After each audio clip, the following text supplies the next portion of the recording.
Hello everyone and welcome back to another GTA Online guide. Today we're going to be taking a look at the Ruiner 2000 weaponized car, so let's get right to the guide. So when I heard that there was a new update coming to GTA Online soon, I was told that there was going to be some sort of vehicle that was going to be able to fire homing rockets, and that the rockets would have much stronger tracking than any other missile in the game. So I was immediately thinking of some kind of SAM missile launcher. That would have been awesome. Being able to finally have a vehicle that can take down a Hydra, so said Hydra can stop griefing up a freeplay lobby. But no, the final thing was far from it. Instead we got a weaponized James Bond-esque car that's heavily inspired by Knight Rider. So this was definitely something that got me intrigued. So is it any good? Well, let's find out. So for this guide I'm borrowing this vehicle from a friend, mainly because I'm going to wait to get the SecuroServe discount because this car is expensive. At the price of 5 3/4, this is the most expensive land vehicle in the game. This makes the X80, which once held the title as most expensive car, look rather cheap. So you can see why I'm waiting to get the SecuroServe trade price at 4.3 million, which again is still incredibly expensive. Anyways, onto the performance. If you treat this car as any normal car, then performance-wise, it's nothing really to write home about. It's just got the standard car handling as seen on most cars in the game.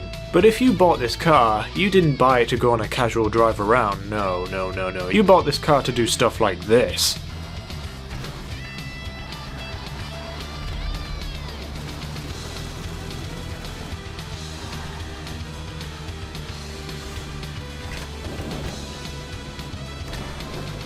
So let's go over all of its extra features, shall we, starting with the bunny hop. Pressing the horn button allows you to make a leap into the air. This ability has a cooldown to activate again, but it isn't a very long cooldown, so on the most part, you'll be able to rely on it to get you out of some sticky situations. When the car is in mid-air, you can activate a parachute by pressing the A button for Xbox or the X button for PlayStation.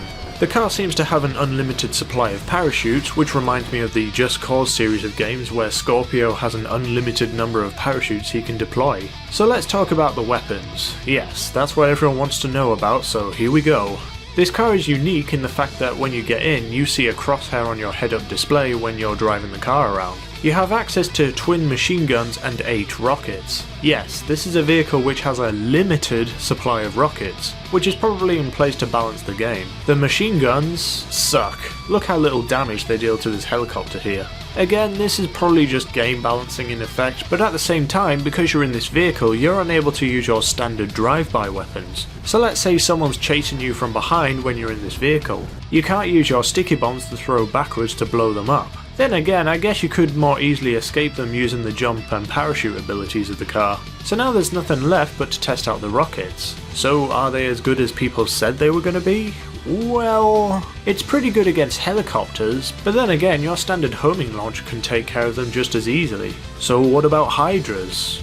Well, at first the thing didn't even lock on, but after trying a couple more times it finally locked onto the Hydra. But here's the problem, you see, because the car is at a horizontal angle, the lock-on doesn't actually work unless the Hydra is at a very specific position in relation to you. And I think if this was a real fight instead of just me telling my friend to act as my target, I'd be done for. So are the rockets actually as good as people say when you actually get a lock-on?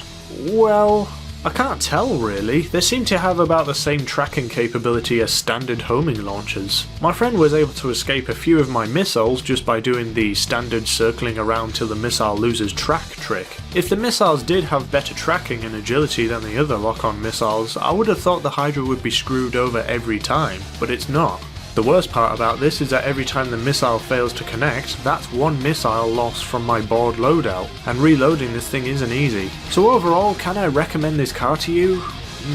No, I'm afraid not. This car is just too expensive. The weapons suck and prevent you from using your standard weapons, actually handicapping you at times, and proves to be more of a problem than it is an advantage. I guess the car is pretty fun to drive around in with its jumping and parachuting ability, but if you want a fun car that'll let you fly through the air, just grab the rocket car.